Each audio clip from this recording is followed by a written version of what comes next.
No, ya ¿No? estamos. Ok. Ya estamos. Ese es un Facebook que de portada tienes un bordadito, ¿verdad, Vane? Un bordadito. En tu... Aquí les puse el nombre en Facebook, en el coso de... No es un bordadito. Estoy transmitiendo en vivo, dice. Entonces, le tienen que dar clic. Estoy yo de perfil con una foto. No sé si no tengo un bordadito, Mariana. No la foto de perfil, sino la de portada, la que va alargada. Ahí estamos todas, en mi página al menos. Ya estamos, ¿eh? ¿Ustedes lo ven? Si ponen Vanessa González Rizo, Krasniansky. No veo tu transmisión en vivo.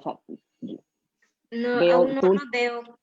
No veo. tu última Vale. publicación es del 22 de mayo. A ver. ¿Qué onda con esto?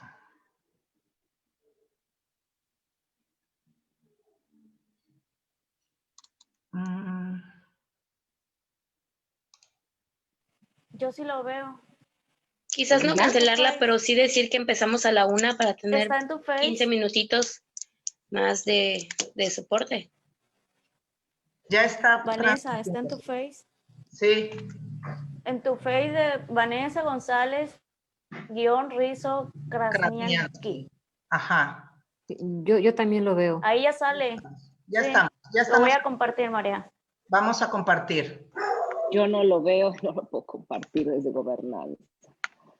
Ahorita te pongo el ¿Qué link. se va a hacer para que yo lo pueda compartir? Sí, Perfecto, compartan gracias. todas. Y gobernanza lo cacha por ahí. Ya lo compartió Marea Verde. Ahí lo pueden Perfecto. buscar. Ya está en la red también, entonces todas pueden compartir desde allí. Vamos a comenzar entonces. Lamentamos un montón estos problemas técnicos, pero no sé por qué no lo pude compartir desde DAS y se puede compartir desde aquí.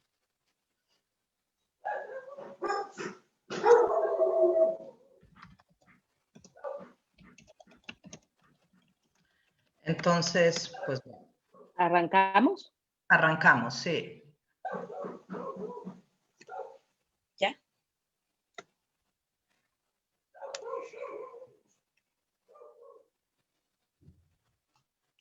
¿Ya empezamos ya? Sí, ya Dani, puedes dar la bienvenida y compartir con todos y todas de qué se trata este foro y vamos para adelante. Ok. Pedir unas disculpas. Sí. Hola, buenas tardes a todas y todos los presentes. Me presento, soy Daniela Cortés González. Una disculpa por parte de todas las personas que estamos presentes participando en esta conferencia. Como saben, hubo unos pequeños problemas técnicos. La tecnología actualmente nos da muchas oportunidades, pero también ha presentado un reto muchas veces para este tipo de cosas. Así que lo sentimos y demos paso a seguir con el evento. Bueno. Una frase muy importante que quisiera mencionar es: quienes no se mueven no notan sus cadenas. Esta es de Rosa Luxemburgo. Las mujeres al paso de los siglos y de los años hemos luchado por distintas adversidades para ir logrando poco a poco la igualdad entre el hombre y la mujer.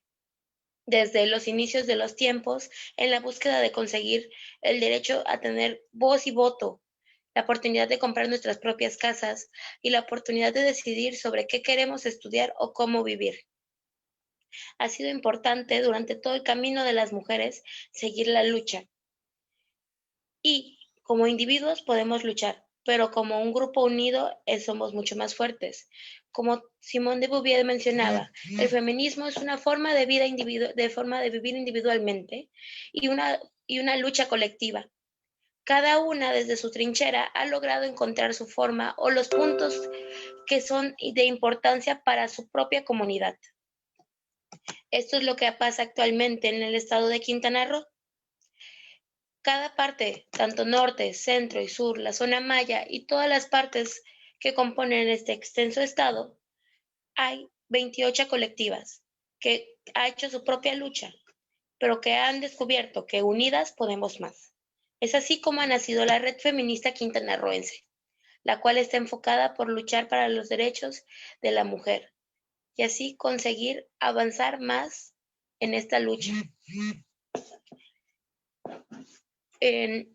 Actualmente, como red se decidió que después de los incidentes del 8 de noviembre en Cancún, durante una marcha pacífica, se le presentaría al gobernador un pliego petitorio con distintos puntos, tanto para su oficina como para los otros poderes, en los cuales el poder legislativo tiene varios puntos, de los cuales hay que notar que durante todo el periodo que tuvieron, desde el 8 hasta el 25 de noviembre, no hubo respuesta. No hubo ni documento de confirmación ni alguna información verídica que indicara que están haciendo su trabajo o que habían empezado a ver por y para las mujeres. Tras esto, el 25 de noviembre se celebraba la fecha de la lucha por la violencia de género para evitar o erradicar tal problema. Como siempre, las redes feministas decidieron hacer sus propios eventos aparte de los de gobierno. Y para luchar y seguir pidiendo y que nuestras voces se sigan escuchando, se decidió por parte de toda la red feminista que se haría una huelga pacífica en frente del Congreso del Estado, para así conseguir que se escuche nuestra voz. La huelga con todo el tiempo ha sido pacífica.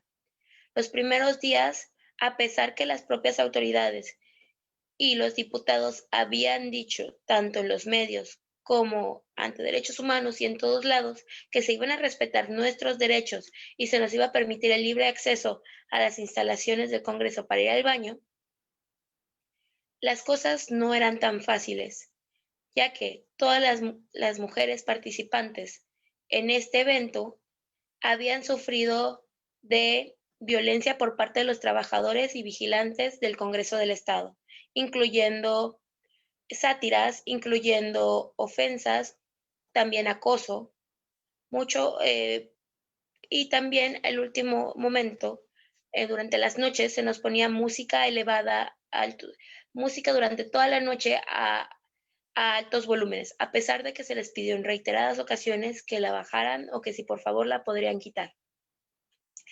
El viernes 27 de noviembre, a pesar de las inclemencias del clima, en las cuales había frío y estaba lloviendo, las colectivas decidimos seguir en nuestra huelga pacífica afuera de las instalaciones del Congreso, con la presencia de niños, mujeres embarazadas y familiares de víctimas de feminicidio.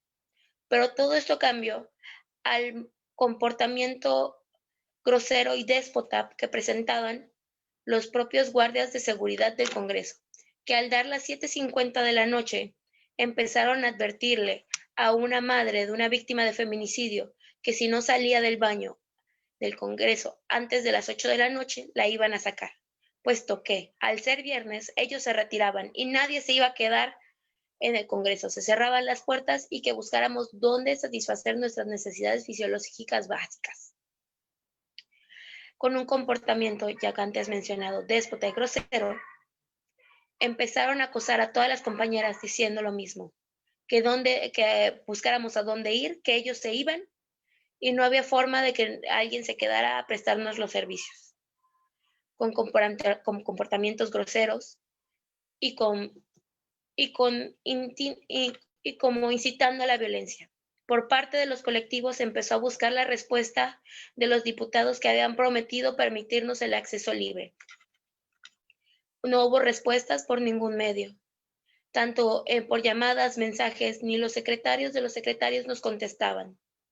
Al ver la situación que la lluvia aclamaba y que tanto las niñas y los niños como los familiares de las víctimas de feminicidios que estaban presentes con nosotros apoyándonos, estaban sufriendo de las inclemencias del tiempo y de la violencia que sufríamos por parte de la Guardia, se decidió de forma pacífica y controlada tomar las instalaciones.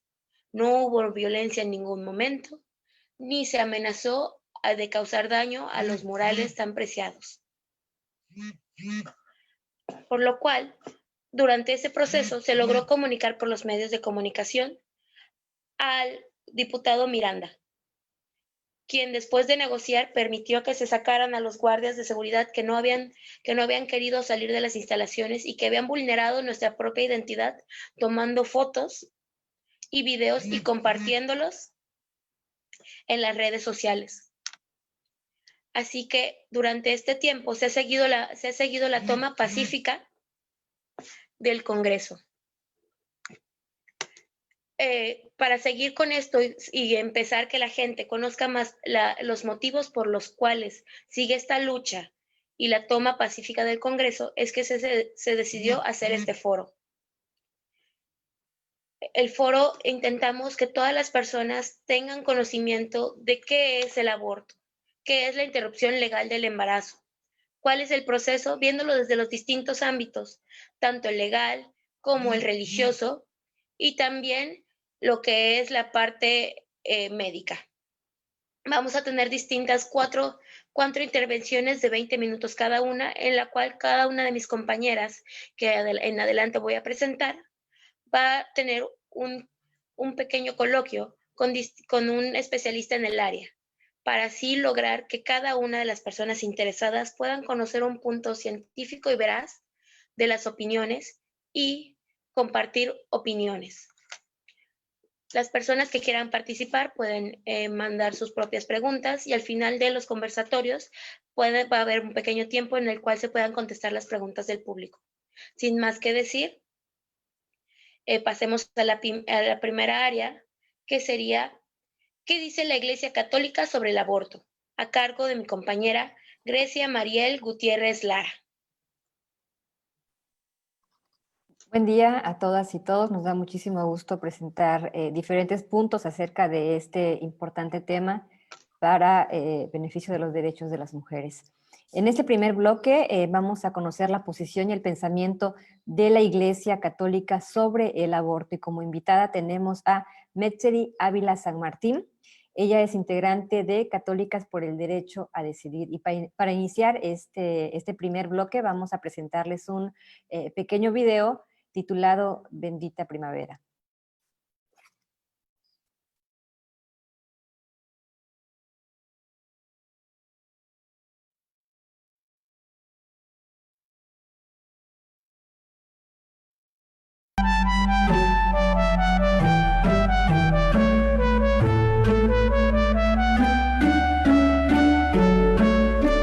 A ver, Felipa, ¿cómo tiene que ser un acta? Un acta tiene que ser bien asentada y debidamente firmada. Felipa ha contestado todo bien, Padre Beto. Terminen el examen de una buena vez. Mire que yo le voy a seguir haciendo de secretario. Diga los elementos de una circular. Asunto, fecha y número. Contratada. Estoy requete contento, Sor Juana. Con Felipa ahora la parroquia funciona como relojito. Y yo ya no tengo que estar ordenándole sus papeles al Padre Beto. Es cierto, pero... ¿Pero qué? Felipa no tiene ningún pero, Sor Juana. Ella me preocupa un poco. Después del trabajo pasa largo tiempo en la iglesia frente al altar. No hay un día en el que no prenda una vela. Incluso creo haberla escuchado llorar. Felipa, sea lo que sea que esté sucediendo, piensa siempre que Dios es misericordia. El tormento es humano, el perdón es divino. Lo que yo hice es imperdonable. Mi tercer hijo lo tuve hace 10 años. Hace poco, por accidente, me embaracé. Después de haberme dedicado a mis hijos tanto tiempo, ahora necesitaba volver a trabajar. Lo platiqué con mi marido y entre los dos tomamos la decisión de no tener un hijo más. Ahora entiendo. Pero interrumpir un embarazo no tiene perdón de Dios. Tú actuaste en conciencia, Felipa. Cuando tomaste tu decisión, Dios estaba junto a ti. Recuerda que Dios es un refugio en tiempos de angustia. No te aflijas. Siento que algo malo le puede pasar a mis hijos o a mi familia por lo que hice. ¿Qué idea de Dios tienes, Felipa? El Señor es ternura y compasión, paciente y lleno de amor. Él ha dicho, te tomo de la mano y te digo, no temas que yo vengo a ayudarte. El Señor es bondad para con todos. Sus ternuras están en todas sus obras. Gracias por tus palabras, Sor Juana, pero siento que esta pena no me va a dejar nunca. No olvides que Dios es misericordia sin medida. Dios, ¿dónde estás? ¿Qué pasa, Felipa? Oye, pero tú no eres Dios. ¿Esa es mi voz? Recuerda que la voz de tu conciencia es la voz de Dios. ¿Por qué me llamas? Sucedió algo terrible. Tengo 3 hijos y me embaracé por accidente. Lo sé todo. No te agobies. Me siento la peor de las mujeres. ¿Qué puedo hacer para que me perdones? Yo no tengo nada que perdonar, Felipa. Escucha bien. Ser mamá es el mayor acto de amor. Y el amor no es algo que se pueda imponer. La vida nos enfrenta a decisiones difíciles. Perdónate, Felipa. Yo te comprendo.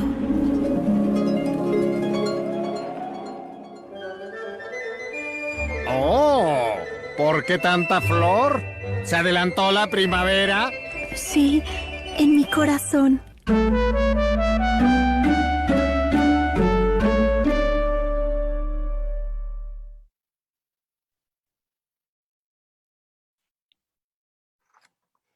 Gracias por compartirnos este video desde Sor Juana Inés de la Cruz, nuestra magnánime poeta del siglo de oro. Y bueno, Metzeri, empezamos este primer bloque con una pregunta esencial. ¿El aborto es pecado? A partir de todo lo que, un poco lo que vimos en el video y como integrante integrante de Católicas por el Derecho a Decidir. Hola, ¿qué tal a todas? Todos los que nos sintonizan y pues muchas gracias por invitarnos a participar, a sumarnos a esta acción que es muy importante. Pues bueno, quisiera contarles un poquito de hablar. En la tradición católica la libertad de conciencia tiene un gran valor porque es la base de la dignidad humana. Somos personas con autoridad moral, capaces de tomar nuestras decisiones de acuerdo con lo que consideremos mejor y asumiendo en cada decisión nuestra libertad y nuestras responsabilidades. Las decisiones tomadas en conciencia con decisiones morales válidas deben ser respetadas. Este respeto implica el reconocimiento de la autonomía de las conciencias individuales, de la autonomía moral que tienen todas las personas para decidir libremente la mejor opción de acuerdo con sus circunstancias, incluidas las decisiones relacionadas con la sexualidad y la reproducción y propiamente el tema del derecho a decidir.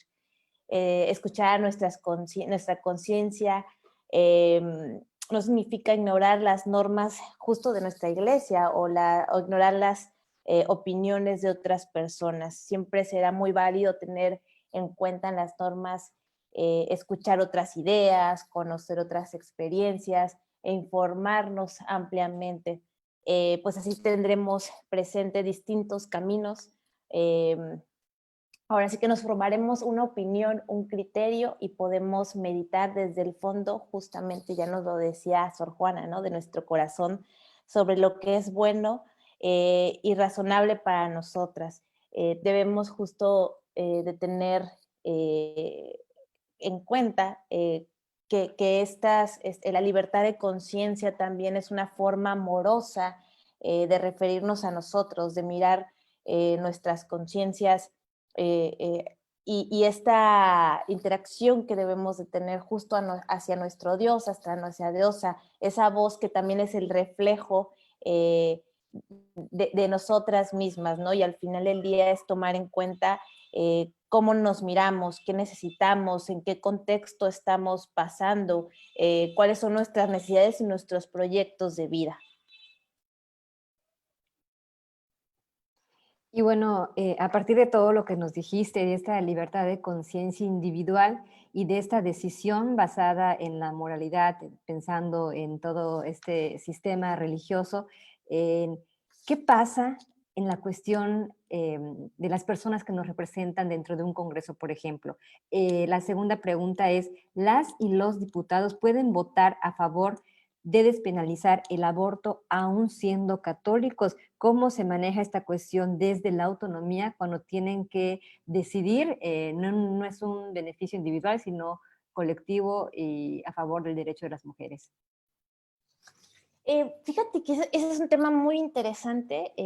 Las y los diputados tienen que votar para una pluralidad, una ley que proteja justamente, bueno, y en este marco que hablamos de los derechos humanos, es el tema de cómo es que tienen que dar protección, en este caso, a la vida de las mujeres, de las adolescentes, de las niñas. Es ahí donde tienen que pensarlo, ¿no? Repensarlo. Justamente ya lo decía en este video que es súper didáctico, donde, bueno, está libertad de conciencia. Nosotras, desde Católicas por el Derecho a Decidir, pensamos que este Dios justamente es un Dios justo misericordioso, y es algo muy interesante porque este Dios de repente lo pintamos muy alejado de nosotras, pero si lo miramos es un Dios justo revolucionario, es un Dios que ponía los temas difíciles en su cotidiano. Es un Dios que levantaba la voz en favor de las y los necesitados, ¿no? de las más vulnerables. También hablemos de que justo la conciencia, creemos que es un tema que con el tiempo los hombres son quienes dictan qué está bien y qué está mal. En esta época es importante poner sobre la mesa cómo las mujeres miramos y nuestras necesidades justamente han ido evolucionando, y también los temas de cómo nos hemos ido acompañando se han ido ahora sí que yendo como en un proceso. Justamente hoy en la región, en Argentina, se está poniendo sobre la mesa este tema, ¿no? Y debemos de invitar a las y los legisladores a que miren y gobiernen en favor, justo, ya les decía, de los derechos humanos de las mujeres. Este Dios misericordioso, ya lo decía nos invita a tener una libertad de conciencia. Hablar justamente de los dilemas éticos va más de los dilemas propios que podemos tener. Es justo una invitación a que su Dios, su diosa, no los está juzgando, al contrario, es esta invitación a hacer las cosas bien, a tener una mirada mucho más amplia de los contextos tan diversos que viven las mujeres y niñas de Quintana Roo, inclusive de todo el país. Y bueno, la siguiente pregunta también tiene que ver con estos prejuicios que tenemos como sociedad cuando pensamos en ciertas, o en la diversidad de religiones que existe en nuestro país, y que cada religión también se maneja de una forma diferente. Hay religiones que son mucho más herméticas, otras más abiertas, inclusive pues hay religiones que están a favor de ciertas ideologías o de ciertos movimientos sociales, como el apoyo a la comunidad LGTBIQ+, etcétera. Entonces, cuando hablamos de la Iglesia Católica y cuando pensamos en las mujeres de la Iglesia Católica, desde tu punto de vista, ¿las mujeres católicas entonces abortan? ¿Pueden abortar? ¿O cuál es el pensamiento que tienen estas mujeres? ¿O tú cómo lo has percibido a partir de que tú estás en este movimiento a favor del aborto como mujer y como mujer católica?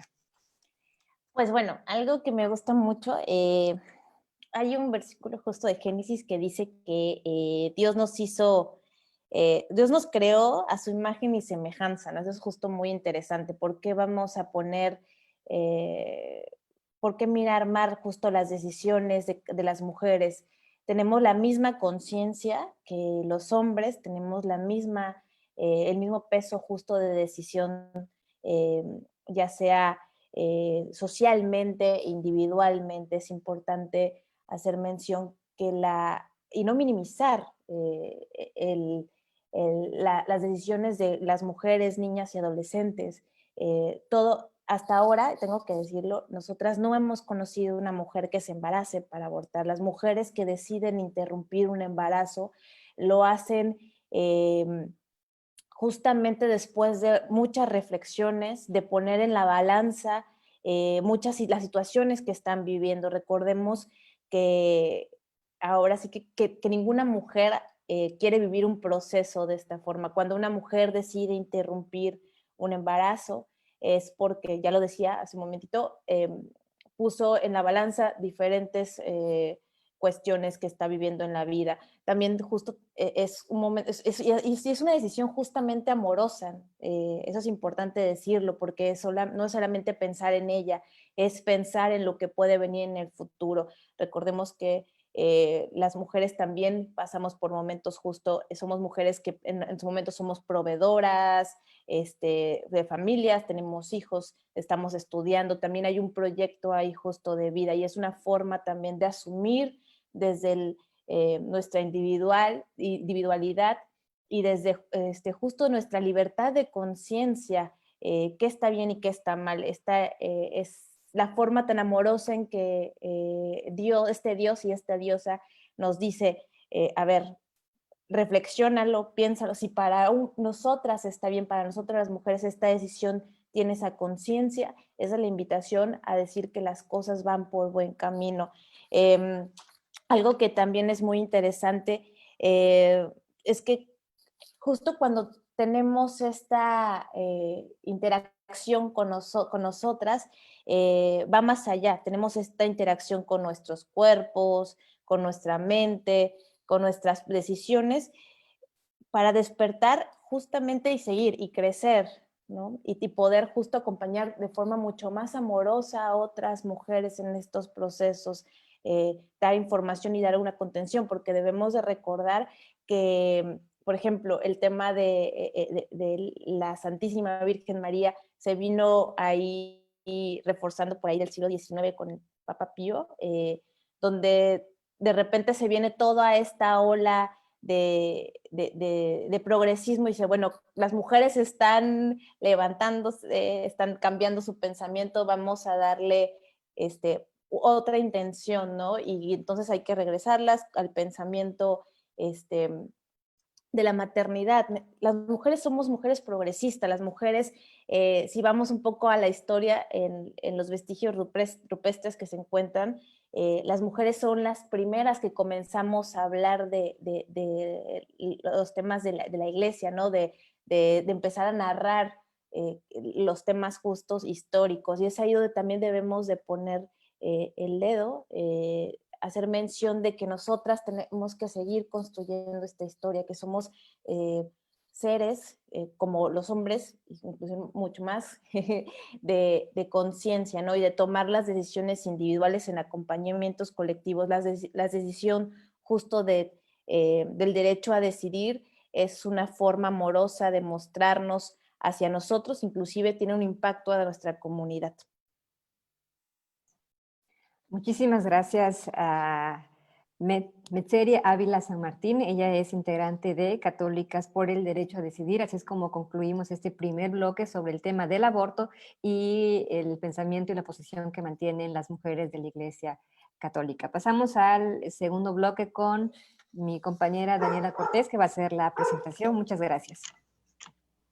Hola, sí, muchas gracias, Grecia. Muy bien. El siguiente bloque, el bloque 2, es de la parte de la ciencia médica.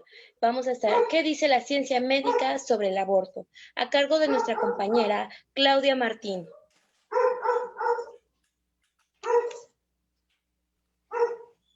Gracias, Daniela. Bueno, soy Claudia, me ha tocado el bloque con el doctor Guillermo Ortiz de AIPAS, que nos va a explicar, nos va a hablar desde la ciencia para ir corroborando un poco las dudas que existen acerca de en qué momento inicia la vida y este tipo de situaciones. Doctor, antes de iniciar con las preguntas, nos gustaría que nos hablara un poco sobre la asociación a la que usted pertenece, si es tan amable, gracias. Sí, bueno, muchísimas gracias por la oportunidad. Mi nombre es Guillermo Ortiz, soy ginecobstetra de origen salvadoreño. Estoy radicado acá en los Estados Unidos, en Carolina del Norte.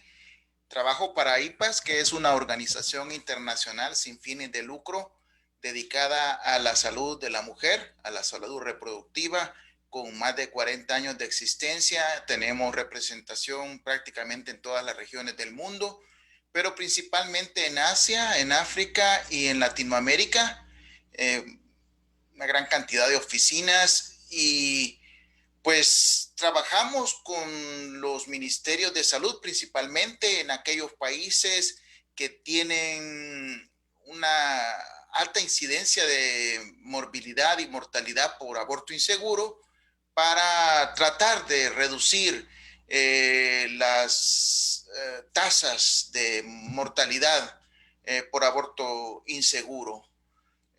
Así que muchísimas gracias por la invitación y estamos a su disposición. Gracias, doctor, por aclararnos esta situación, compartirnos sobre a qué se dedica la asociación a la que usted pertenece. Muy interesante, que están en casi todo el mundo y que es agradable saber que estas asociaciones existen para la protección de la vida de la mujer también. Iniciando en este concepto, doctor, nos gustaría que nos hablara sobre un poco del desarrollo embrionario y comentar a partir de qué momento el embrión puede sentir dolor. Sí, bueno, es un tema que se ha abordado en diferentes entornos. La ciencia médica ha estudiado el sistema neurológico en todas sus etapas del desarrollo, desde el embrión al feto, hasta el recién nacido y hasta la adultez. En general, el sistema nervioso es uno de los sistemas más complejos. El sistema nervioso es a donde se genera el dolor. Alrededor de las 12 semanas, que son los 3 meses de gestación, es cuando comienzan a generarse los primeros esbozos de unas proyecciones que nosotros llamamos talámicas, que es donde comienza a darse algunos comienzos de eso que eventualmente va a generar la estructura compleja que va a formar el sistema nervioso central. Pero no es sino hasta las 24 semanas, hasta los 6 meses, que esta estructura se llega a formar anatómicamente. Eso quiere decir que ya existe la estructura formada que va a permitir la captación del dolor. Sin embargo, que esté formada no quiere decir que sea capaz de captar el dolor. Sí está probado que a esa edad, o sea, a los 6 meses, ya existe la formación de la estructura. Pero la ciencia médica ha estudiado que las conexiones eléctricas que se dan entre las diferentes estructuras de la corteza cerebral a esa edad todavía no existen. Y hay un consenso ya internacional.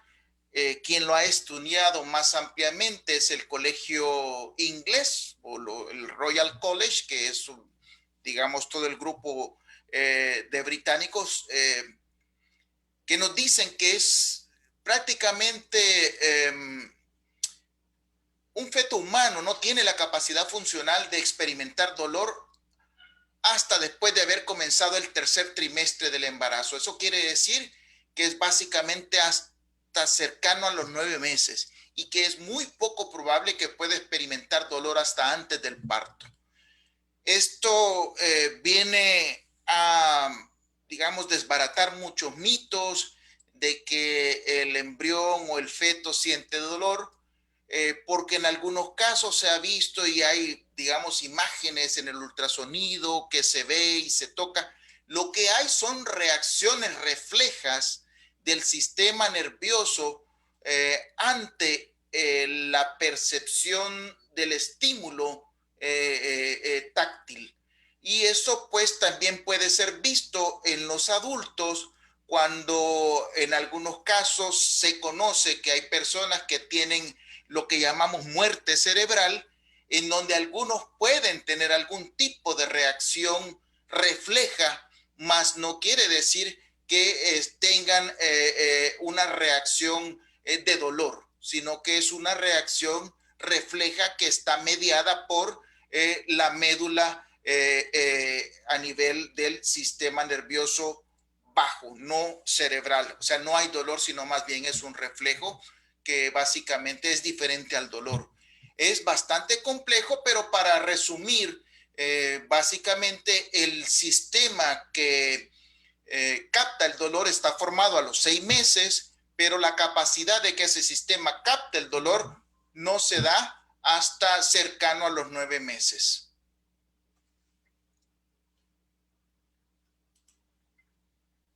Gracias, doctor. Es un punto muy interesante lo que usted comenta y creo que es algo que siempre entra en debate, al igual que la siguiente pregunta. ¿Desde cuándo hay una vida? Hablando de esta parte del dolor y esta parte de que puede ser una vida viable o inviable. Sí. Esta es una pregunta muy recurrente, frecuente y que mayormente nos llega a las colectivas por los derechos. Adelante, gracias. Muchísimas gracias. Esa es una pregunta bastante interesante y depende de la óptica de la cual se pregunte. El concepto de vida puede ser abordado desde el punto de vista biológico, filosófico, religioso, de diversas maneras. Mi concepto ahora va a ser biológico y quizás un poco filosófico. Pero en general, la vida, conceptualizándola desde un punto de vista biológico, implica la capacidad de organización, crecimiento, metabolismo, responder a estímulos externos, de reproducirse y de morir. En ese sentido, una célula tiene toda esa capacidad. Una célula se puede reproducir. Una célula simple de la piel se puede reproducir en otra y producir una célula idéntica, que es lo que nosotros conocemos como mitosis, y es lo que permite que las células de la piel descamen y se estén regenerando, igual el pelo, igual las células del intestino, de todo el cuerpo, y eso es vida, porque se está regenerando. También hay células que se replican en células diferentes con mitad de la información genética, y esas son las células del espermatozoide y las del óvulo, que también producen vida. Ahora, si se unen un espermatozoide y un óvulo, también van a formar vida. Pero, ¿cuál es la diferencia entre una célula que forma otra célula a dos células que forman otra célula? Pues eso ya es una interpretación que va más allá de la biología. Eso ya parte por lo que podríamos llamar la fecundación. Y en ese sentido, desde la parte obstétrica, nosotros hablamos de la fecundación cuando se une el espermatozoide y el óvulo. Ahora, desde ahí podría generarse una nueva vida, pero no quiere decir que no existía vida antes, porque si el espermatozoide estuviera muerto, no se generaría una nueva vida. Si el óvulo estuviera muerto, no se genera una nueva vida. Por lo tanto, la vida no comienza en realidad desde la fecundación, comienza desde antes. Y por otro lado, si se da la fecundación, pero no se implanta en el útero, por más fecundación que se dé, esa nueva vida no va a progresar porque se va a venir, por decirlo así, en una menstruación. Como un dato muy curioso es que se ha estudiado en las menstruaciones normales o en las reglas normales de las mujeres y que puede existir que hasta en un 30% de las menstruaciones normales de las mujeres sexualmente activas que no utilizan contraceptivos, puede haber existido una fecundación y se desprendió de una forma fisiológicamente. En pocas palabras, existió un aborto espontáneo sin haberse percatado porque hubo una implantación fallida. En ese sentido, es bastante, atrevido poder decir en qué momento comienza la vida. Puede ser que en la fecundación, sí, puede ser que en la implantación también. No es muy prudente decirlo a ciencia cierta, exactamente en qué momento comienza. Por otro lado, si hablamos desde un punto de vista filosófico, hay quienes hablan que la vida puede comenzar desde el momento en que como hablábamos ya, el embrión o el feto comienza a tener conciencia, o sea, comienza a generar esa particularidad, habilidad que tiene de percibir el entorno y su existencia de sí mismo. O sea, de percibir que él existe en sí mismo. Ahí puede existir ya el concepto de que está vivo. Y de ahí viene eso, pues, las concepciones filosóficas de que existo luego vivo. Pero también hay otras concepciones más, ¿no? En el término de que la vida es energía, la vida es más que un aspecto físico y biológico, que la vida es energía, que la vida más bien se transforma, que al morir alguien la vida no pasa más que de un ser a otro ser, y vienen las concepciones de la medicina china oriental tradicional y antigua, ¿no? En donde se creen que la vida más bien solamente cambia de ser, y vienen todas aquellas concepciones antiguas de la reencarnación. Así que es una cuestión interesantísima, y yo creo que como personal médico, personal de salud, es una cuestión bastante compleja de discutir, y en ese sentido creo que mal haríamos en centrarnos en cuestiones eminentemente de salud reproductiva, a enfocarnos en si un embrión tiene o no tiene vida, si tenemos a lo que sí podemos definir y tenemos frente a nosotros, que es a una mujer con la que podemos palpablemente ver que está claramente con vida frente a nosotros, consciente y pidiéndonos ayuda. Gracias, doctor. Bueno, y una palabra que buscamos erradicar del tabú es la palabra aborto, que en muchas ocasiones al escucharla nos viene a la idea imágenes de muerte, que lamentablemente se ha asociado de esta manera por todos los abortos clandestinos que han llevado a muchas mujeres a la muerte, no tanto por el proceso en sí, sino por todo lo que implica la clandestinidad. Y hablando de esta situación de peligro, doctor, ¿qué tan peligroso o en qué grado es para una mujer tener un aborto de manera segura, legal y gratuita? Bueno, esa es una también interesante pregunta, porque el aborto inseguro definitivamente que es peligrosísimo y es en algunos países la principal causa de muerte en la mujer. Pero el aborto seguro, los datos internacionales, le voy a dar un ejemplo comenzando por acá, por los Estados Unidos. En más de un artículo publicado en el 2015, acá de una revisión grandísima de más de 20 años de los abortos realizados legalmente acá en los Estados Unidos, con cantidad de, bueno, más de 32 millones de abortos realizados en un periodo de 1998 al 2005.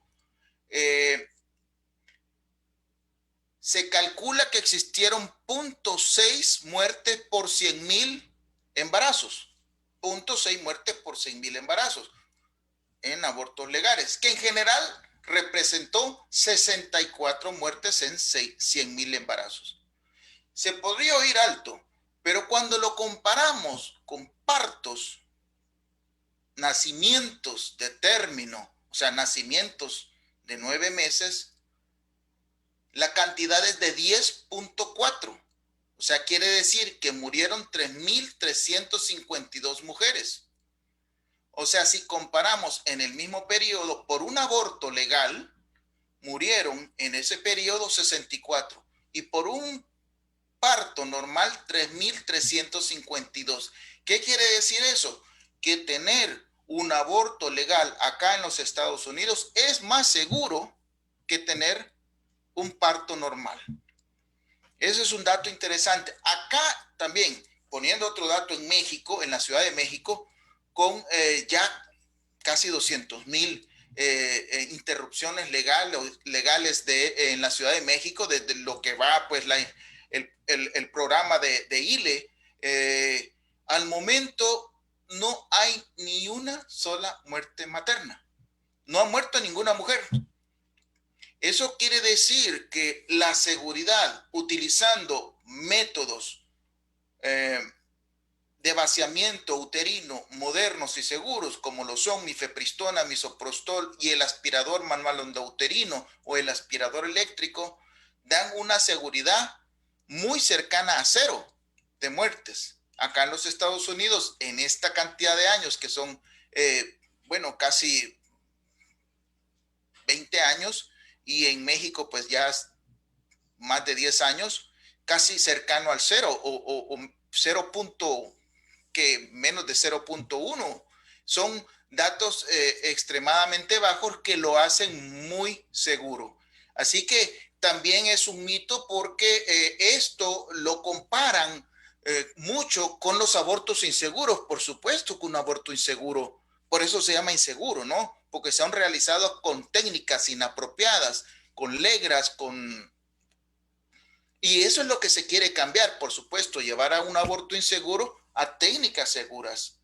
Así que es también algo que se debe de romper ese mito, pasar de un aborto inseguro a una interrupción legal del embarazo, que es algo científicamente probado, es seguro y salva vidas. Gracias, doctor, por los datos estadísticos que nos comparte. Muy importante, nos ayuda a desmitificar la palabra aborto, que, como usted bien dijo, llevarlo a la clandestinidad es lo que provoca la muerte de muchas mujeres.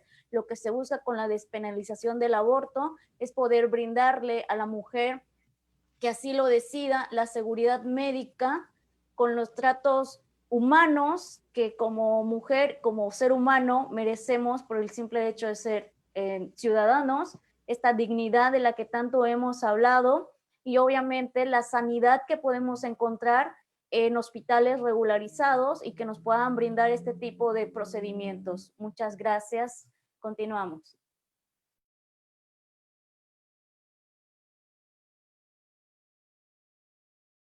Está silenciado tu micrófono, Dani. Perdonen.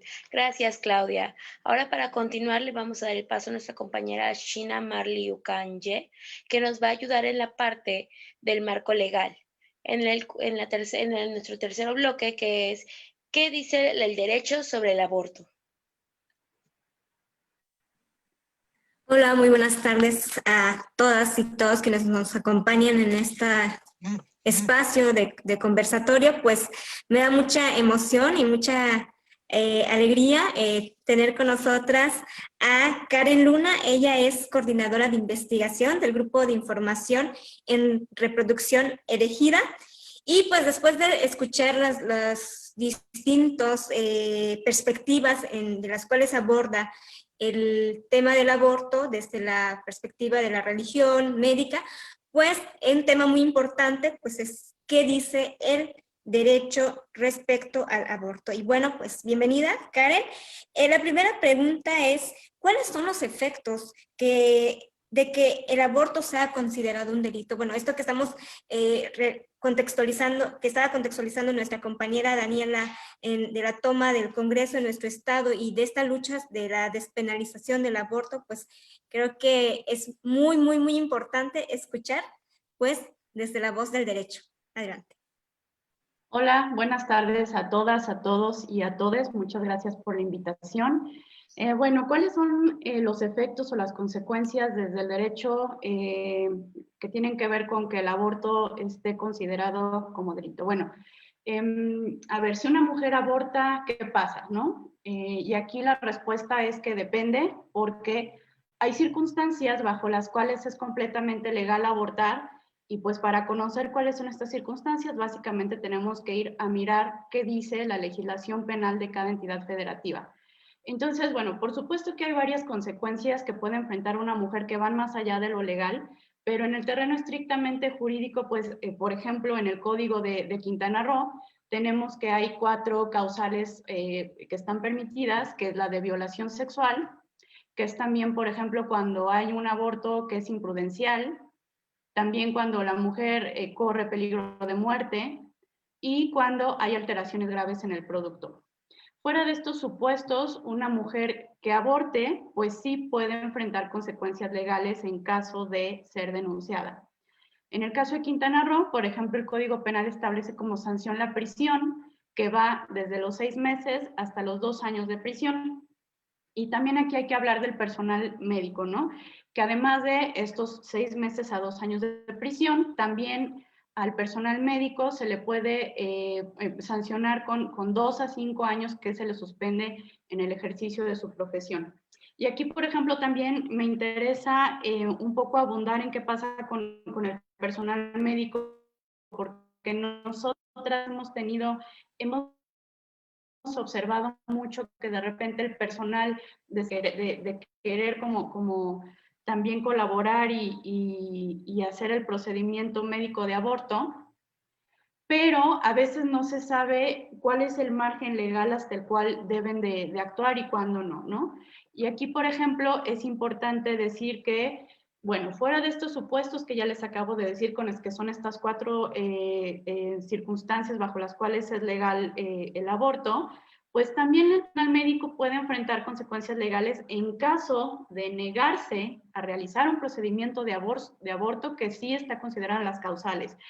Esto es importante decirlo porque, por ejemplo, aquí la Suprema Corte de Justicia de la Nación, en 3 casos que llegaron a su conocimiento, se ha pronunciado, y esto es súper importante tenerlo en el radar, tanto las mujeres que pueden buscar un aborto como el personal de salud, ¿no? Y esto es en el caso específico de cuando hay un embarazo producto de una violación sexual. Hubo 2 casos que fueron acompañados por GIRE, 2 menores de edad que fueron víctimas de violación sexual, tuvieron un embarazo y a las 2 los servicios de salud les negaron el servicio, ¿no? Esto llegó a la Suprema Corte y esto acabó en que la Suprema Corte dijo que esto era una violación a derechos humanos, que siempre debe de haber acceso en este caso. Y hubo un tercer caso que fue por una mujer que se embarazó, era un embarazo deseado, sin embargo, su vida empezó a correr riesgo, su salud empezó a correr riesgo. También se le negó el acceso al aborto y esto, cuando llegó a la Suprema Corte, también dijo que el aborto, en caso de que ponga en peligro la salud de la mujer, pues tiene que haber un acceso, ¿no? Porque es parte del derecho humano a la salud.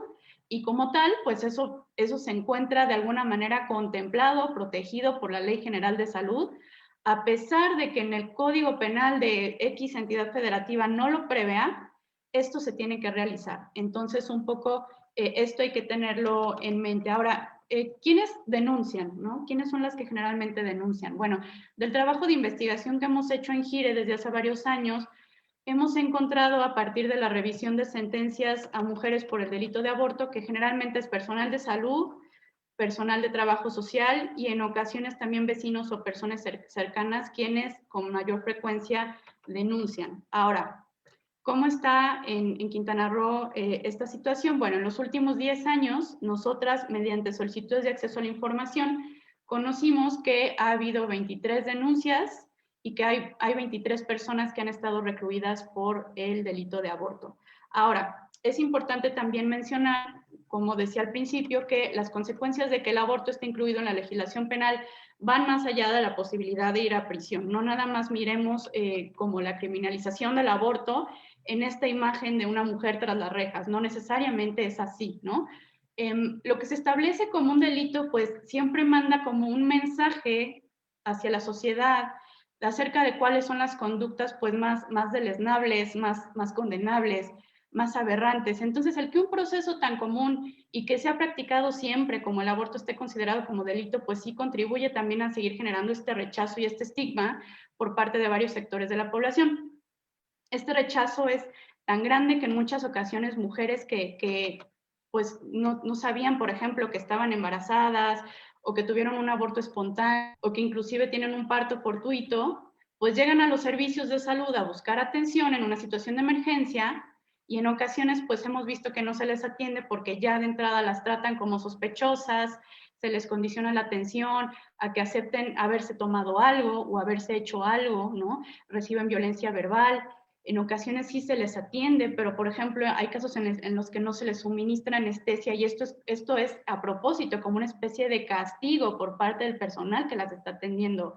Es decir, este gran rechazo al aborto en ocasiones hace pensar al personal de salud que pueden válidamente infringir este tipo de castigos a quienes se acercan a pedir ayuda. Entonces, pues esta serie de efectos que pueden tener las mujeres debido a que el aborto está siendo parte de la legislación penal, pues van desde estos castigos que no necesariamente tienen que ir relacionados a la prisión, pasando por también el rechazo muchas veces de parte de su círculo familiar y social, hasta efectivamente tener una sentencia condenatoria y con una sanción de prisión. Qué interesante todo esto que nos comparte respecto a toda esta estigmatización en torno a las mujeres, al aborto, ¿no? Y toda esta presión social, ¿no? Todos estos efectos, ¿no? Desde lo legal y lo social.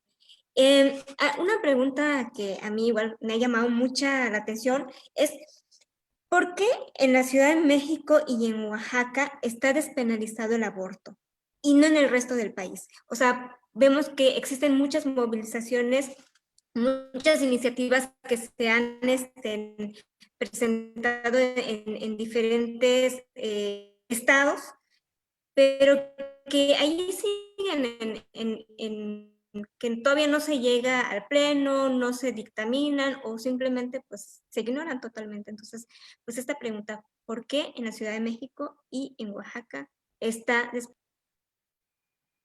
Ok, bueno, aquí hay que considerar que, retomando un poco de lo que decía anteriormente, en México el aborto se regula a nivel local y es considerado un delito con excluyentes de responsabilidad penal o causales de no punibilidad. ¿Qué significa esto? Significa que hay circunstancias bajo las cuales no se castiga o bien no se le considera como un delito, ¿no? Que son estas causales que yo les decía, que les ponía de ejemplo sobre Quintana Roo, ¿no? Violación, imprudencial, en caso de peligro de muerte, etc. Entonces, los códigos penales de cada entidad federativa van a establecer cuáles son estas razones por las cuales las mujeres podemos abortar legalmente. Esto en la práctica lo que hace es que se traduce en una situación de discriminación jurídica, porque entonces las mujeres pues tenemos más o menos derecho de acceder a un aborto legal de acuerdo al lugar en el que residamos, ¿no? Ahora bien, esto ha ocasionado que la lucha por la despenalización del aborto, aunque evidentemente a lo largo y ancho del país la queremos para todas las mujeres, pues necesariamente los esfuerzos en la práctica pues se terminan de alguna manera fragmentando, porque en vez de que haya una sola ley o un solo código penal que todas como feministas queramos como ir a tumbar, pues necesariamente la batalla es por cada uno de los códigos penales de cada entidad federativa en donde no esté despenalizado. Hasta ahorita, como bien decías, pues solo en 2 lugares está despenalizado, que es Ciudad de México desde 2007 y en Oaxaca desde septiembre de 2019.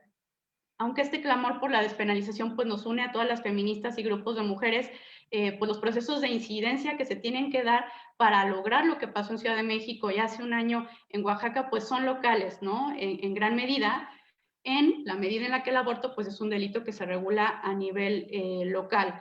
Ahora, a ver, en Ciudad de México, un poco de contexto, comenzaron a haber avances en el año 2000, ¿no? Con la llamada Ley Robles, en donde primero, pues lo que se hizo fue ampliar primero las causales.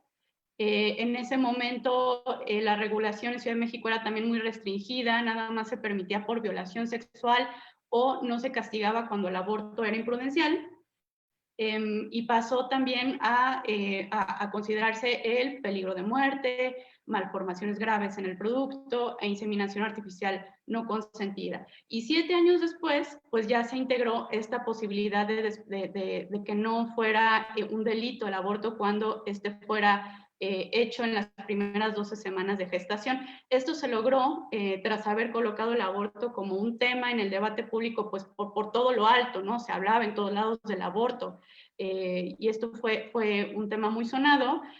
Y pues esto fue resultado en muy buena medida de diversas movilizaciones realizadas por grupos feministas, por organizaciones de la sociedad civil, y también haber logrado contar con legisladoras y legisladores que pues también agarraron el tema y lo pudieron impulsar y hacer alianzas al interior para que esto se cristalizara. En Oaxaca el año pasado pues se aprobaron estas reformas al Código Penal, por virtud de lo cual el aborto es permitido en las primeras 12 semanas de gestación también.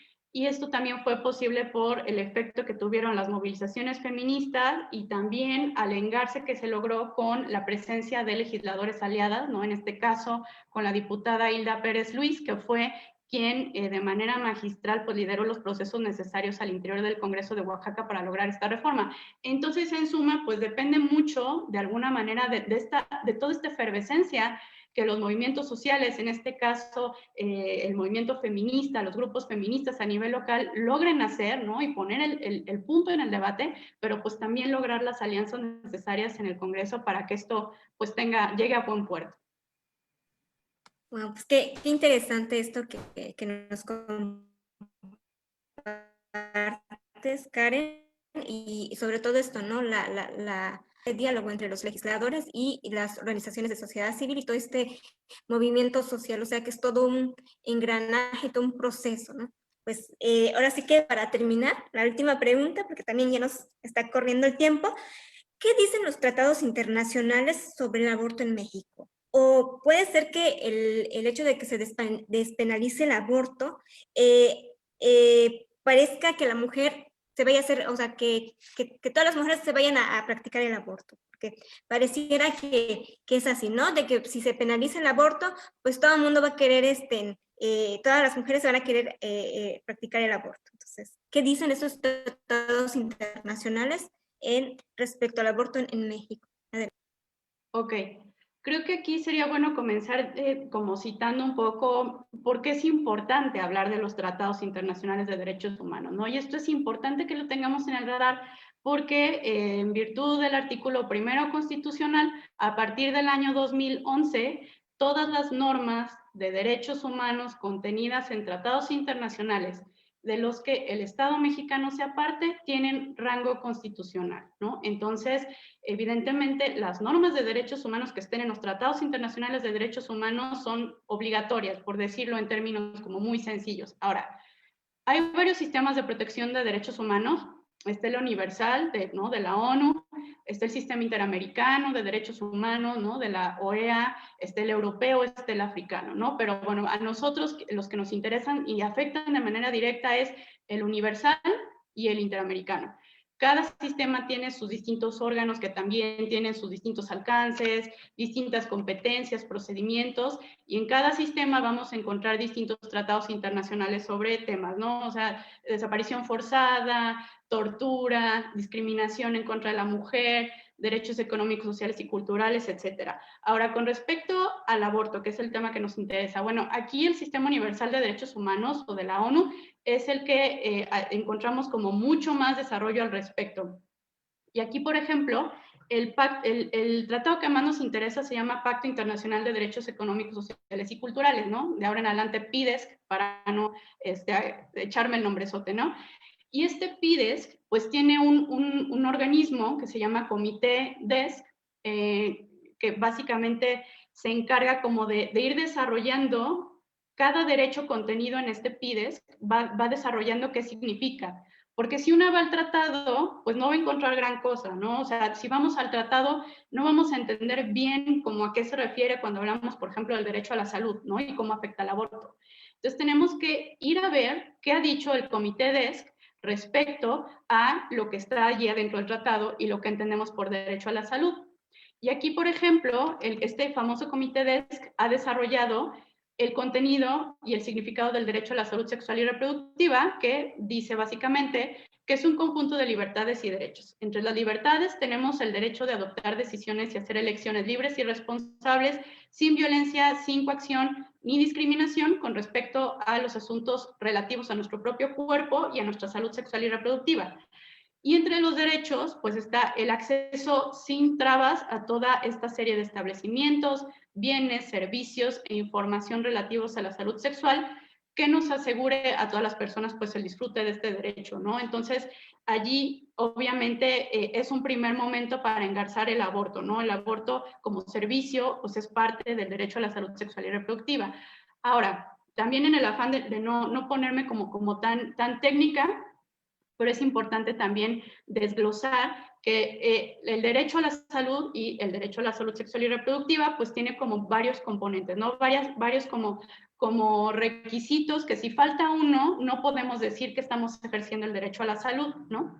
Y es primero el de la disponibilidad, es decir, tiene que haber suficientes servicios de salud, acceso a medicamentos, establecimientos, etcétera, para las personas que deseen acceder a un aborto. Accesibilidad, que quiere decir también que las personas tiene que hacer geográficamente posible que las personas puedan acceder, ¿no? Que estén más o menos cerca de donde viven.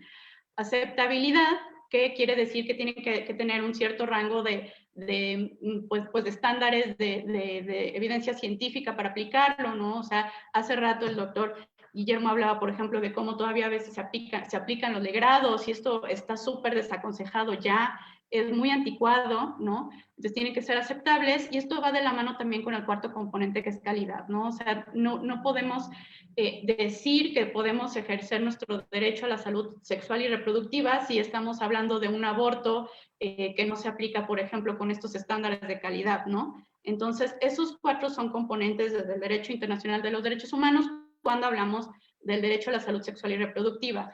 Es de aquí de donde mayormente se engarza el derecho, el acceso al aborto, ¿no?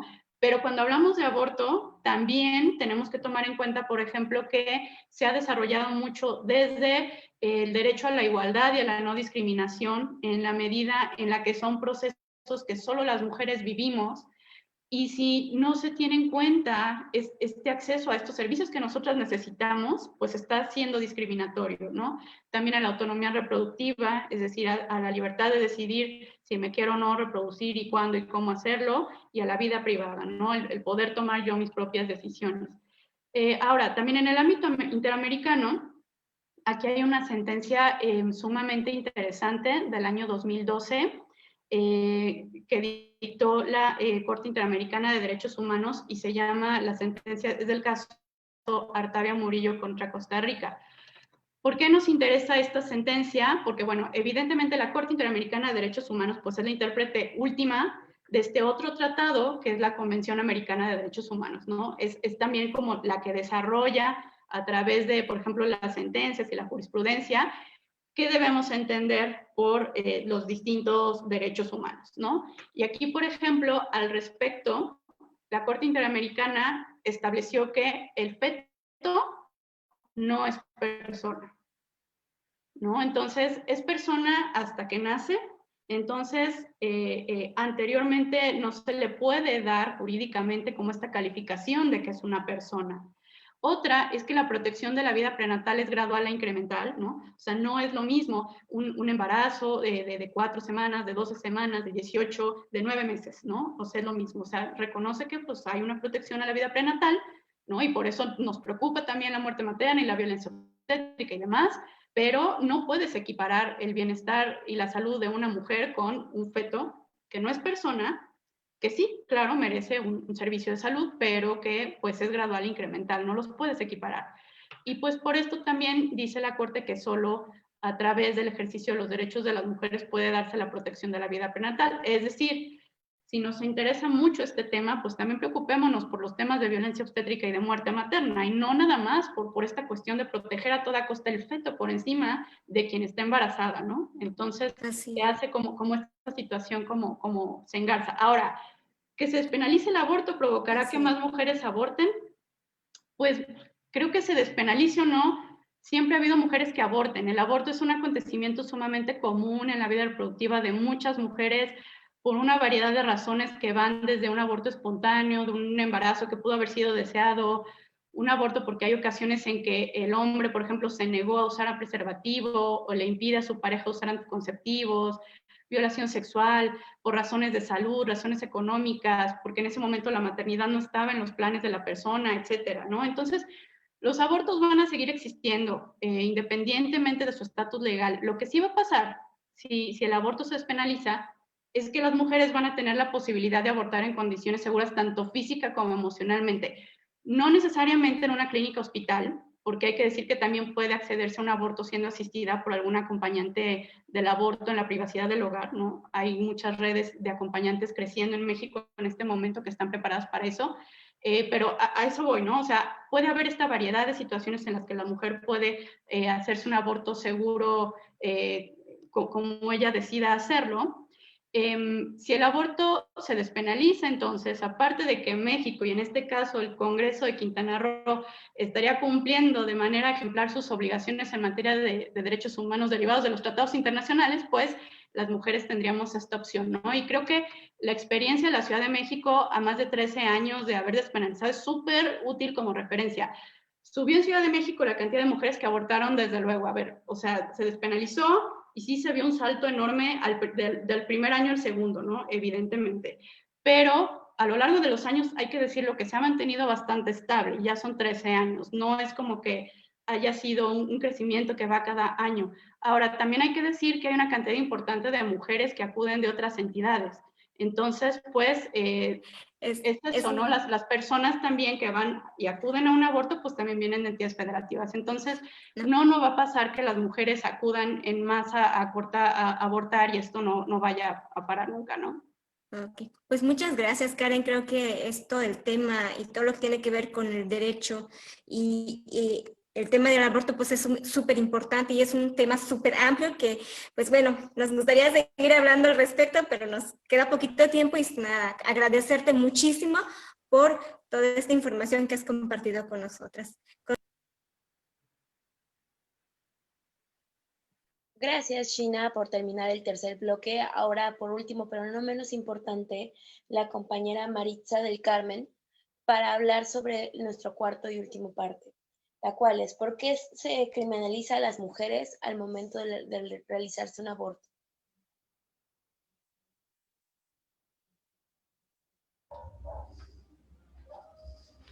Está silenciada, Maritza.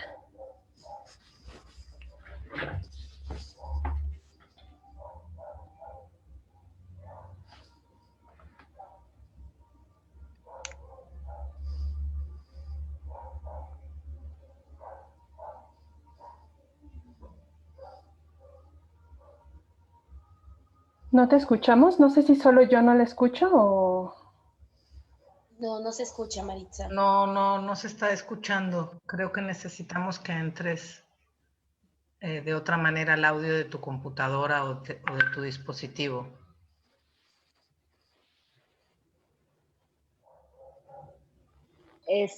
Si les parece, yo puedo quizás arrancar con la primera pregunta en lo que Maritza se puede conectar y la podemos oír. Claro, bueno, mientras tanto la compañera María Bello ayudará a hacer la entrevista a Sofía para que te continuemos con esto. ¿Le parece bien? Sí. Muchas gracias, Dani. Muchas gracias, Sofía, por unirte a este diálogo que nos está encantando porque está ameno, claro, muy sencillo, muy entendible, muy masticadito, porque realmente, y con esto entramos a este último bloque, pues toda esta cuestión de los mitos, de los prejuicios, de las grandes estigmatizaciones que hay alrededor del aborto, que de plano hay gente que no puede ni nombrar la palabra, hasta personas que lo nombran en lo bajito, porque como que hay mucha carga moral, religiosa sobre el tema, ¿no? Entonces, bueno, así damos inicio a la primera pregunta, que es, ¿por qué socialmente hay tantos mitos sobre el aborto? Sí, bueno, los mitos en torno al aborto lo que hacen es que difunden información falsa al respecto, ¿no? En diferentes perspectivas, ¿no? Puede ser mitos que hablen sobre la seguridad del aborto, sobre las consecuencias en la vida de las mujeres, sobre la salud emocional, ¿no? Pero es importante que tengamos en cuenta que lo que hacen es contribuir a la desinformación que hay sobre el tema, y la desinformación justo es una manifestación del estigma que hay en torno al aborto. Y para hablar de estigma, creo que es muy importante tener en cuenta que el aborto desafía muchas normas sociales, ¿no? Todas las que tienen que ver con qué se espera de una mujer, principalmente en dos temas, ¿no? ¿Qué se espera de una mujer con relación a la maternidad y con relación a la sexualidad? Entonces, en el caso de la maternidad, bueno, sí o sí, pareciera que la maternidad tiene que ser parte del proyecto de vida de todas las mujeres, ¿no? Que no es algo que no se cuestiona. Tal vez podemos decir, bueno, se puede retrasar la decisión, ¿no? de la maternidad, pero sin lugar a dudas, en algún momento vamos a llegar a ella, ¿no? En el caso de la sexualidad, pues parece que la sexualidad para las mujeres solamente está permitida si tiene fines reproductivos o si es con la intención de complacer a otros, ¿no? Y a otros así, en masculino. Y pues alrededor de estas dos, ¿no? Como de estas dos grandes normas sociales, pues hay todo un dispositivo de vigilancia, pues de vigilancia social, ¿no? Que opera, por ejemplo, cuando se está terminando el reloj biológico para las mujeres, entonces vienen las preguntas, ¿no? De en qué momento la maternidad, ¿no? En el caso de la sexualidad, pues hay toda una fiscalización, ¿no? De lo que pasa en las camas de las personas, ¿no? Y pues no solo queda como en esa vigilancia, sino que va también al plano que mencionaba Karen hace un momento de las denuncias, ¿no? Como de estar, esa vigilancia la llevamos al plano de denunciar a quien sale de la norma, a quien sale de esto que marcamos como diferente, y pues ese es el punto de partida para la exclusión y para la discriminación, ¿no? Y pues no solo queda en que yo no esté de acuerdo con el aborto y ya, sino que puede resultar en violaciones bastante graves a los derechos de las mujeres, en especial a los derechos sexuales y reproductivos. Pero sí, o sea, la pregunta de por qué hay tantos mitos tiene que ver con el estigma, y el estigma está completamente vinculado a estas dos grandes normas sociales sobre la maternidad y sobre la sexualidad en las mujeres. Al final estamos hablando de la autonomía de las mujeres, y por eso es un tema que da tanta comezón, ¿no? Y que molesta tanto, porque al final estamos hablando de poder ser libres para decidir y para elegir lo que queremos para nuestro propio plan y proyecto de vida.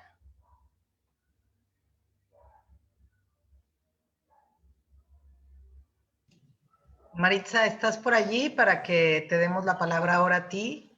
La siguiente pregunta, que vamos a... Acércate al micro, Maritza, para que te escuchemos bien. La siguiente pregunta sería, ¿cómo se puede hablar del aborto sin que las mujeres seamos culpables? Porque muchas veces nos culpan, nos dicen que somos las culpables de hacer el aborto, bueno, nos culpan de todo, ¿no? Pero la pregunta es, ¿cómo se puede hablar del aborto sin que las mujeres seamos culpables? Bueno, el aborto es una experiencia común en la vida de muchas mujeres, mucho más de lo que nos imaginamos, mucho más de lo que el silencio que produce el estigma nos permite ver, ¿no? El Instituto Alan Guttmacher dice que cada año en nuestro país hay entre 725,000 y 1 millón de abortos inducidos, ¿no? Las estimaciones de la CONAPO nos dicen que 1 de cada 5 mujeres en México ha tenido un aborto. Entonces, es una experiencia común en la vida reproductiva de muchas mujeres. Y creo que es importante decir que las mujeres no somos culpables, no tenemos que disculparnos ni tenemos que avergonzarnos de nuestros abortos. Necesitamos, me parece, reforzar la confianza en las mujeres. Es un tema de confianza, necesitamos demostrar que confiamos en la capacidad que tenemos las mujeres para tomar decisiones, ¿no? En ese sentido, las mujeres y quienes enfrentan un aborto somos expertas en nuestra vida, ¿no? Sabemos qué es lo más, como lo más conveniente, lo más adecuado de acuerdo con nuestros planes, nuestros deseos, ¿no? Nuestros proyectos.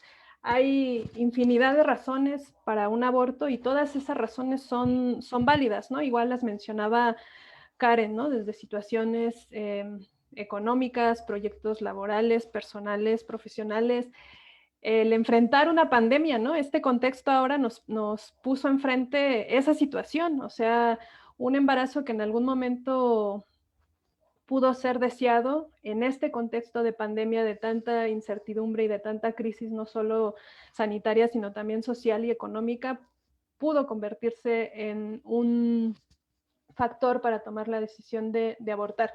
Lo que sí es que la culpa puede ser una consecuencia a nivel individual del estigma que hay en torno al aborto, y una manera de contrarrestar esa manifestación y esa expresión del estigma justo tiene que ver con el apoyo social. O sea, si bien la decisión de abortar es individual, es personal y compete al ámbito privado de las personas, el apoyo social sí hace la diferencia, ¿no? Y sí hace la diferencia en la experiencia subjetiva de quienes viven los abortos. Entonces creo que respetar la decisión de quien está optando por un aborto, pronunciarnos como abiertamente a favor del aborto y brindar apoyo puede ayudar a disminuir ese sentimiento de culpa que se puede generar, no tanto por la experiencia misma, sino por todo el estigma que hay alrededor del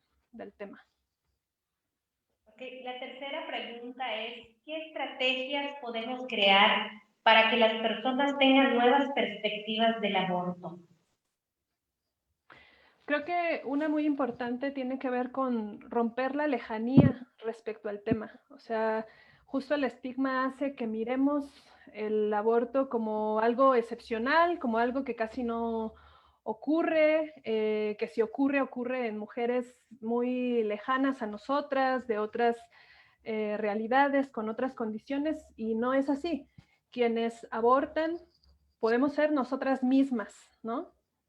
Todas podemos en algún momento llegar a enfrentar un embarazo y podemos vernos en ese momento de decidir si lo continuamos o no. Entonces, creo que pensar en que quienes abortan, en que quienes abortamos somos nosotras, son nuestras abuelas, nuestra mamá, nuestras tías, nuestras parejas, nuestras hijas, nuestras compañeras de escuela, de trabajo, ayuda a mirarlo como con otra óptica, ¿no? Como de mayor cercanía. También me parece que necesitamos poner en el centro de los debates y de las conversaciones a las mujeres y a las personas que abortan y quitar de ahí al feto, ¿no? O sea, necesitamos empezar a mirar cuáles son los beneficios que tiene una decisión tomada en libertad, con apoyo, cuáles son los beneficios que tiene para la vida de una mujer y centrarnos como en esa parte. Creo que algo que también hace el estigma es reducir a las personas solo a aquello que estigmatizamos, ¿no? Y entonces de repente esa mujer que abortó pierde, ¿no? Como su personalidad y pierde su humanidad y se convierte solo en esa mujer que abortó, ¿no? Y entonces olvidamos que es una excelente maestra, que es una deportista, que le gusta cuidar las plantas, que cocina delicioso, que tiene planes, que tiene sueños. Entonces me parece que es necesario que podamos transmitir en nuestras narrativas la imagen completa de quienes abortamos, ¿no? Y necesitamos también poder hablar de distintas historias, de la diversidad de historias que hay. Muchas veces solamente nos centramos en aquellas que son como las más dramáticas, las más tristes, porque justo, ¿no? Como dentro del estigma, eso es lo que nos permite sentir como cierta congruencia, y necesitamos también como confrontarnos con esa incomodidad y entonces como poder ver que hay una gran diversidad de historias, que todas son válidas, que todas son legítimas. Y creo que también como movimiento abortista necesitamos cuestionar nuestras propias narrativas, ¿no? Y como ser autocríticas en qué cosas, en qué estereotipos seguimos reproduciendo, ¿no? Y entonces como ir un poco más allá. Muchas gracias, Sofía. Es un tema muy interesante, sobre todo poner en la mesa también este tema de las mujeres mayas, como mujer maya, cómo vivimos esos mitos, esas culpabilidades más en las mujeres mayas, como también posicionamos ¿no? Y pues gracias por tu participación, Hachki Macolal. Gracias, muchas gracias. Aquí va la Tutopile y buenas tardes. Muchas gracias. Adelante, Dani.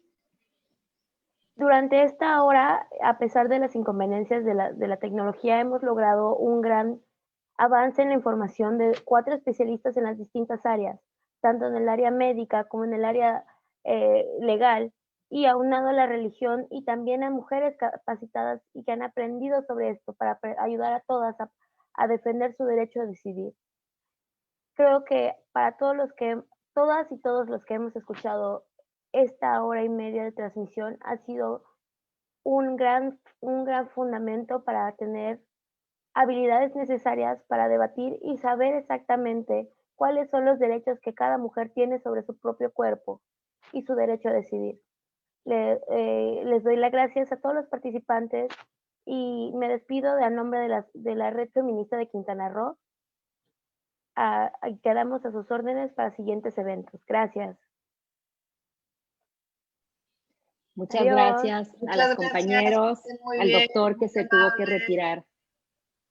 Ya no tuvimos preguntas del público porque fueron tan claras que las iban contestando. Sí. Les agradecemos un montón. De hecho, sí, hubo algunas preguntas, pero ya estaban ampliamente expuestas en el desarrollo de los temas. Abrazos a todas, cuídense mucho. Gracias. Muchas gracias. Buenas tardes.